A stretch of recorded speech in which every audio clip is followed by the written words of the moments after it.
O retorno milagroso de Niki Lauda, um clima de guerra em Monza e um golpe baixo contra a McLaren. O GP da Itália de 76 é o nosso vídeo de hoje, sejam muito bem-vindos, eu sou o Will Bueno e este é o Botequim GP.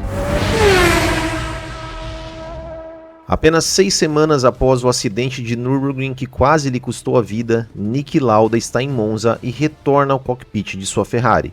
Depois de cerca de 30 voltas de testes em Fiorano, os médicos o consideraram apto a correr. O seu rosto ainda está com bandagens, alguns pontos ainda têm carne viva.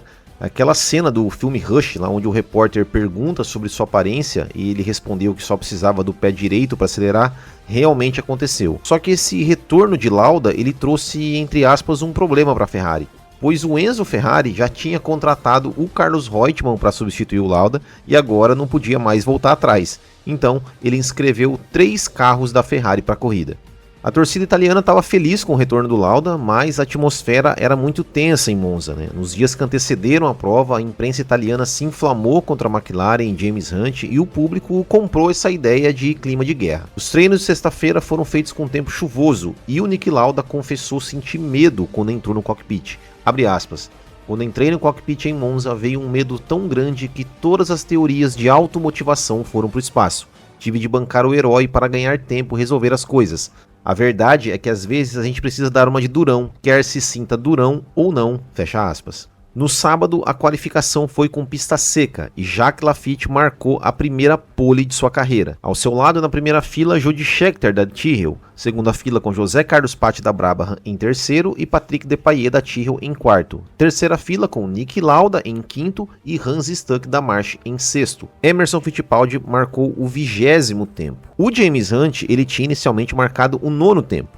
Mas na manhã da corrida, policiais italianos prenderam o chefe da McLaren, Alistair Caldwell, acusando dele de importar gasolina ilegal para a Itália. E era uma acusação armada, né? Ele sempre afirmou que teve dedo do Enzo Ferrari, que o queria tirar de circulação para o que viria a seguir, mas isso, é claro, nunca foi provado. Os carros da McLaren e da Penske, eles foram desclassificados da qualificação de sábado, acusados de usar gasolina ilegal. E para explicar a justificativa é o seguinte, é que a lei italiana, ela tinha uma octanagem na gasolina que era diferente da lei inglesa. E eles usaram isso como justificativa para dizer que a McLaren estava ilegal. E aí eles foram desclassificados do sábado. Só valiam os tempos da qualificação de sexta-feira. E que foi feito sob chuva. Então, os pilotos da McLaren ficaram com 27º e 28º tempos, que os deixariam de fora da corrida, pois só tinham 26 vagas no grid. Mas como essa desclassificação só veio no domingo, eles deram sorte, né, que os pilotos Arturo Merzario da Williams e Otto Stupacker da Tyrrell, eles já tinham ido embora de Monza, pois com os tempos válidos da McLaren no sábado, esses dois pilotos tinham sido eliminados, então eles não iam correr e eles foram embora de Monza. Além também do piloto Guy Edwards da Hesketh, que decidiu não correr porque estava com dores no punho. Então, os 3 carros que tinham sido desclassificados no sábado conseguiram vagas no grid, com James Hunt largando na 24ª posição. A corrida foi disputada no dia 12 de setembro no circuito de Monza e dessa vez eu consegui o vídeo da corrida completa. E na largada, o Jody Scheckter assume a ponta.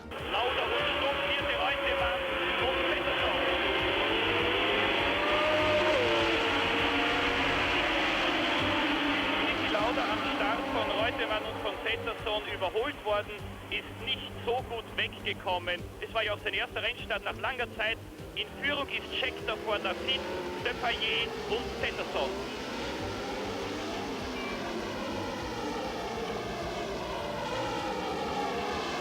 Niki Lauda liegt an der 8. Stelle. O Niki Lauda não largou bem, ele caiu de 5º para 12º. E na segunda volta, o Depailler pressiona o Latifi, mas leva uma bela de uma fechada de porta. Na volta seguinte, o Depailler faz a ultrapassagem e assume a segunda posição, mas a transmissão cortou ali bem na hora da ultrapassagem. Na volta 4, o José Carlos Patti abandona a prova com problemas no motor. Na volta 10, Ronnie Peterson passa o Scheckter e assume a ponta.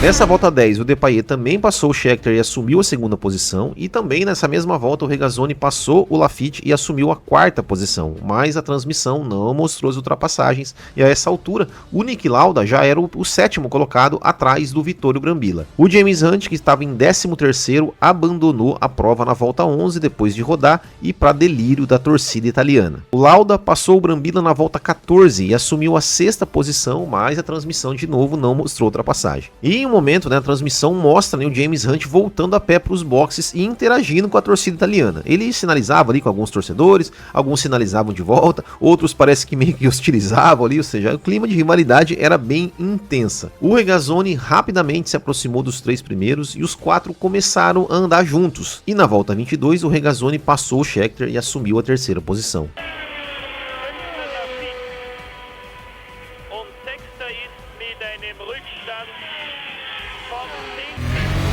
Na volta 23 teve uma batida entre o Mario Andretti e o Hans Stuck, ao mesmo tempo que o Laffite também passou o Scheckter e assumiu a quarta posição.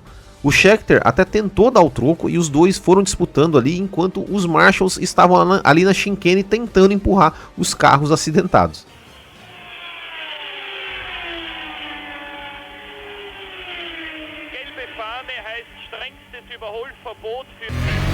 Na volta 26, o Scheckter passou o Laffite e reassumiu a quarta posição. E o Depailler foi para cima do Peterson, né?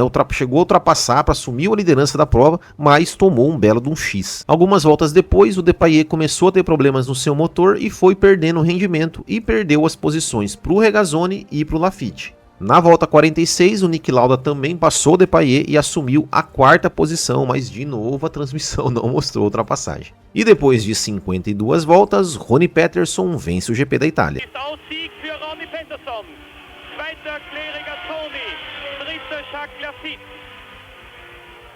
Und wir warten auf den vierten im großen Preis von Italien. Niki Lauda hatte in den letzten Runden noch einige Probleme mit seinem Auto. Anders kann ich mir sein Zurückfallen nicht erklären, aber er ist da und wird Vierter. Vierter Platz für Niki Lauda, fünfter Platz für Jody Scheckter. Ronnie Peterson na marcha, vencedor da prova, 52 voltas. Em segundo, Clay Regazzoni da Ferrari a 2 segundos. Terceiro, Jacques Laffite da Ligier a 3 segundos. Quarto, Niki Lauda da Ferrari a 19 segundos. Quinto, Jody Scheckter da Tyrrell a 19 segundos. E sexto, Patrick Depailler da Tyrrell a 35 segundos. Classificação do campeonato após 13 etapas. Niki Lauda líder 61, segundo James Hunt 56, terceiro Jody Scheckter 39, quarto Clay Regazzoni 28 e quinto Patrick Depailler 27.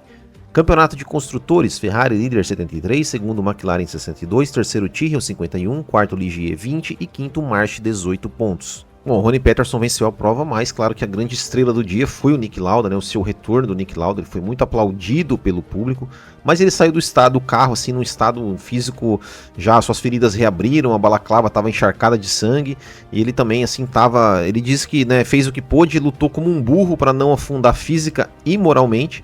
E mais a sua coragem, né, garantiu ali uma fama internacional e ressaltou, né, a humanidade do Lauda, que sempre era conhecido como o computador, sempre foi conhecido por ser um cara frio, mas nesse momento ele realmente as pessoas começaram a enxergar o Lauda como uma pessoa humana, vamos dizer assim, né?